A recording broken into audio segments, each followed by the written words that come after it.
sense then that Scottish things were kind of a bit second rate, and that's, I think, has changed quite a lot in recent years. But it seems to me that's part of what this whole debate is about.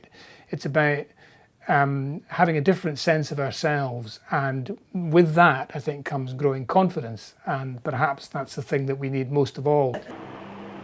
Edinburgh has long links with the past, but lives very much in the present as a centre of government, education, banking, commerce and industry. As long as all of us have known, there have been conversations about Scottish independence and whether that's a good idea or not. And yeah, I guess all I'm aware of is that that conversation has been mounting over the years. It's a fun idea to imagine making yourself new. It's like writing a novel. Getting to imagine and play with the idea of an independent Scotland, my lord, it's the most, creative, imaginative, funky kind of thing to do.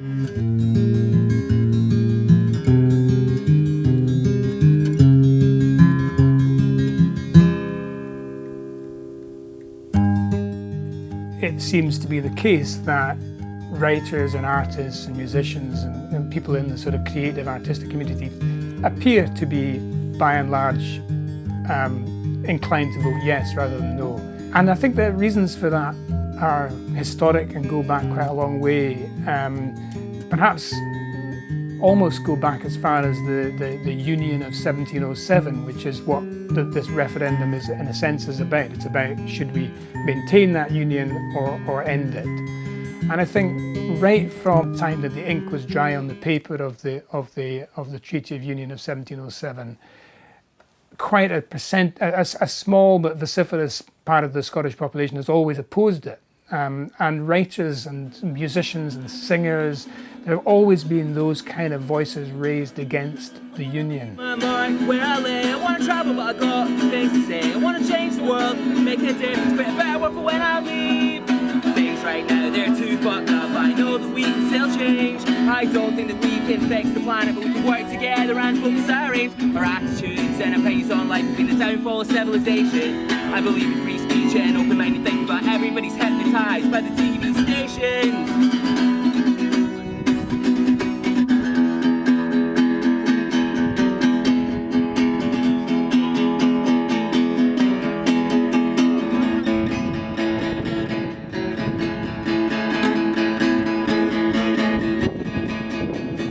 There is a sort of cultural sense of frustration and disenfranchisement, and many people believe that it's writers and artists who really started representing Scotland in the spaces where politicians had failed.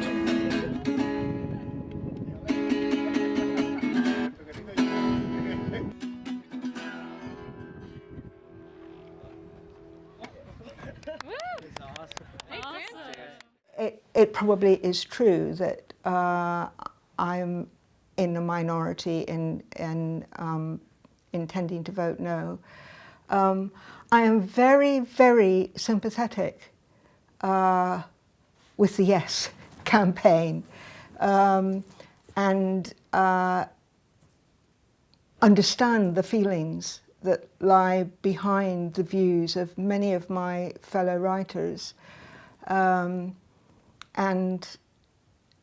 there have been moments when I've been inclined to change my mind. And if the Scottish economy is always having to dance to the tune of what is required by the 25 million people who live in London in the southeast, then that puts us at a big disadvantage. And I would much prefer that democratic decisions, political decisions, economic decisions, military decisions are all taken by the people of Scotland for the people of Scotland. And I think that's a really powerful argument for voting for independence, that you take political power back into your own hands.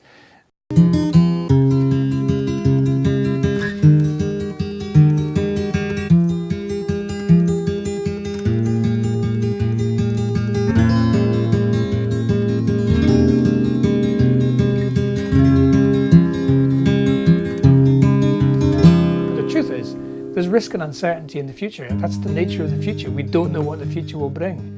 And so everything's a risk. Whether we vote no or yes, there's an element of risk. And that, I suppose, is, that's what people have to assess. I think this has been really healthy and really interesting, regardless of what happens.